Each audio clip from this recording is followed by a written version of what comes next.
Und zurück bei Fast Forward und ich bin hier in Dublin mit Bono und Larry Mullen. Ja. Would you teach the children to say Bono? Because you know, Bono?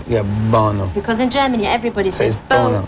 I know, and in England sometimes they say Bono, and it's hurting my feelings actually. And really? No, it's not. Nice. I'm joking, but it is Bono. Okay, Bono. So Bono. you pronounce it as Could you if it's a start the double movement N. on Viva? I will. Could we have wear a campaign saying pronounce it a double N, please. In German, is there a little squiggly thing? Little squiggly things that you could put over to say no? You would have to write it with a double N so that people pronounce it properly. Okay, Bono, if it was okay.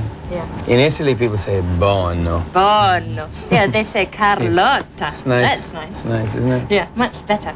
Really good country, that. We like it too. Really. Your last album was called Pop, and that was also a statement towards pop, I would say. But how do you understand pop today? Well, the idea we were playing at on the last album was, I suppose, influenced by an American artist called Andy Warhol. I've heard of him. And his idea about, I guess, manufacturing art and commercial art. Yeah. And it was annoying us on the last album that a lot of musicians were denying that they were part of a world of commerce in public, but in private were being very counting every penny. Yeah. And this was and I wanted to say on behalf of our band, look, we understand that we're making this music. It means more than life to us, but we're selling it over the counter in record stores. And that's okay. Yeah. It's okay. Some people call it product. It's not product to me, but if it's sold like a commodity. Yeah. And that's why we call it pop. Yeah. You know, we should have put it in a yellow pack. Do you have yellow pack stuff in Germany? You know, it's just a generic brand. It's cheap in the supermarkets. Yes. Are they yellow? Is the color yellow? So it's like a nameless brand that's cheaper. Yeah. Yeah.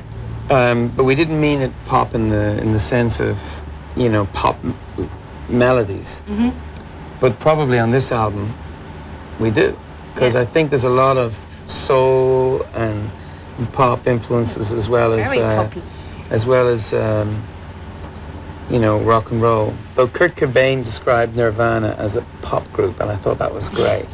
You know, because the job of pop is to bite the job of rock music, I should say, is to sort of bite the arse of the pop charts. Yeah. And it's uninteresting when we stop that. And I think that's the job. When we heard Nirvana on the record, on the radio, we thought, yes. Yeah. You know, when you hear the Rolling Stones, and I hope you too, it's not like we're not part of the mainstream. Yeah. But we need to be in there. Yeah. To make sense. Yeah. What would you say? Where are the most sort of innovative? What's the word? Innovative. Thank you. Ideas coming from which music genre at the moment? I think it'd be R&B. It's amazing stuff coming on in hip hop and R&B. Yeah. More than in rock music.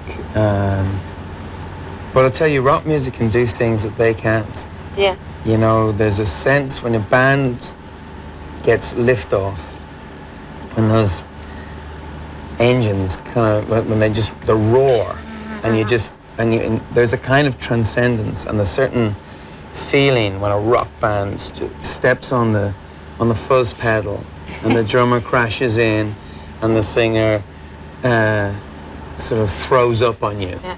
You know emotionally. What we call that in Germany? What? Wumps. Wumps. That's when everything starts in rock music. That's wumps. Wow. It's a good word, though. It is a very good describes word. the sound very well. That it does. Yeah. It's excellent. I can see our next album's going to be called Wumps. And I think I know what that word means. I think it means the same thing. Yeah, it does. And then, so what are sort of recent songwriters you like at the moment?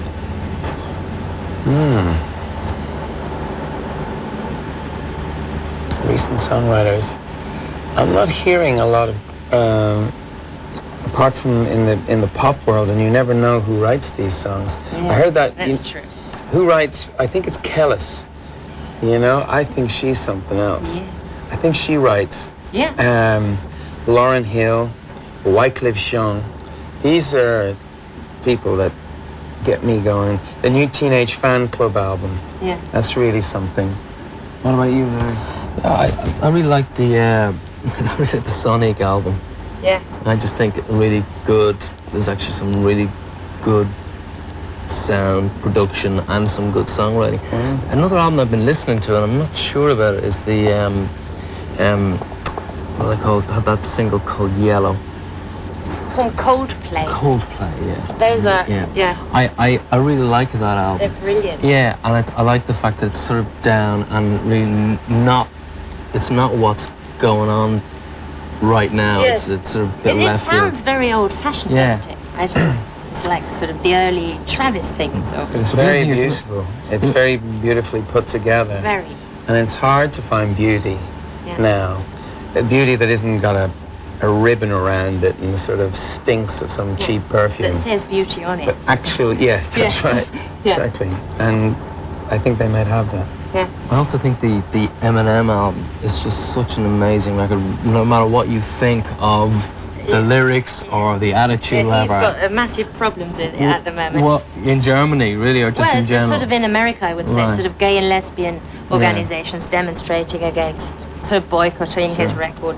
But when you hear that record, when you hear how it sounds, it is just unbelievable. Yeah, it's really new hip hop. He Absolutely invented hip hop. incredible, Well, Dre's something to do with that. He's his Dre and- daddy, isn't he? Well, Dre and he have a great Yeah. I've got something. In fact, myself and Larry went out with the two of them in New York, and I thought he was very sweet. And Dre I've known for a while. And Dre's a bit of a genius, I think.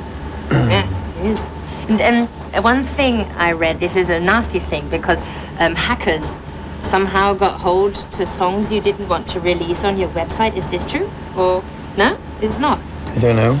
No, well, haven't heard- no, doesn't we haven't matter, heard but this should be the introduction to the next question. What do you think of Napster? No, Edge is probably the best person to talk about Napster because he's really gone into this in depth. Yeah. And he has no problem with Napster. Yeah. He thinks everybody's got computers these days, and he'd rather the computer be used to play music than to play some, mind-numbing game. Yeah. So he's up for it. My feelings are that as long as a corporation is not making money out of our fans, out of stealing from us for our fans, then I don't have a problem. Yeah. People are always welcome when they come to U2 shows to bootleg the shows, and we've always said that. And we don't mind people making copies of the album when it's non-profit. Yeah. Okay. But if it is for profit, we're going to find out where Mr. Napster parks his car, and we're going to pay him a little visit. Like that. and another thing is, U2 is always really closely into politics. It's sort of, you can't divide it from each other. Sort of that politics is a big issue for U2. And would you say that today in public, people wouldn't like rock or pop mixed with politics? It's a bit boring, I have to say. I mean, Yeah. Yeah, well, do you think that's the problem because Nice it's one. too boring? It is, and I accept that. And I, even though everybody in U2 has very strong feelings about the way the world is and should be and all the rest of it, I'm the one who generally wants to take to the barricades. Yeah. Or in the case of the debt cancellation campaign, it's far from the barricades. It's actually the briefcase and the bowler hat and meeting Knocking at the door. politicians and bankers. But, it's the whole, we want the whole world in our music, it's the world outside the songs, the world inside yourself that you write about. Everything, you know, sex, politics, God, you know, your children, everything. You must write. There should be no rules in rock and roll. I'm always amazed at how many rules there are. Bands say, "Oh, we couldn't write a song about that." Yeah. We're not allowed to sound like that and that. Yeah. Although we would want to. That's right. Yeah. It's great when you mix things up. I'm afraid this is the final question already. Has there ever been a time in the history of U2 that one of you ever said, "I am sorry, we sound too much like U2"? Has there ever been sort of, we're too much U2? Yeah, we give Edge an awful time because, you know, when we write songs and Edge plays his guitar, particularly on the last record, every time he picked up his guitar, it was like, Edge, that sounds very like U2. Until one afternoon, he turned around and said, "I am a U2. I invented this." You can say, okay, it's Germany, you can say the accent. No, I don't. I don't use that sort of language. You can. But no, he got very upset, and you know, we've always tried to you know, up the ante, Yeah. and do things differently and change things around. But in the end, U2 is about 4 people in a room playing. Yeah. And they sometimes sound like this. Yeah. Thank you very much, gentlemen. Thank you. That was it. Thank you. Yes, it's emancipation. We like so. I can't, my neck is long enough. Thank you very much.